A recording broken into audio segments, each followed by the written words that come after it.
Caulking is a messy job no matter how carefully you work, and it's next to impossible to keep the caulk from coming out of the tip of the cartridge after you've stopped applying pressure to the trigger of the caulking gun. So here's a quick tip that will dramatically decrease the amount of sloppy waste you end up with.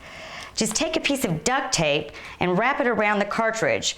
Now, if you wrap it pretty tightly, you'll find that it'll keep your cartridge from bulging and contracting every time you squeeze and release the trigger. And that means there'll be a lot less caulk coming out of the tip after you're done applying it to your project. Now, here's another tip for your caulking project. If you're applying a bead of caulk along your shower or tub, this is a great way to keep it neat and straight. Now, first, you want to be sure that you removed all the old caulk with the putty knife.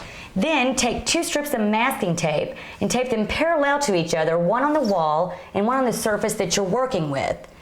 Now take your caulking gun and just put a bead of caulk into the joint.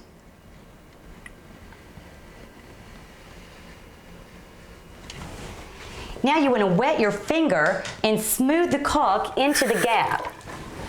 Just kind of push it down and smooth it in there. Then just wipe your finger off and wet it again so that you can smooth it out one more time so that you're sure to have all that caulk nice and neat in the joint. Now when you're finished, you just need to remove your strips of masking tape and you'll have a nice, neat, straight strip of caulk along your tub or shower.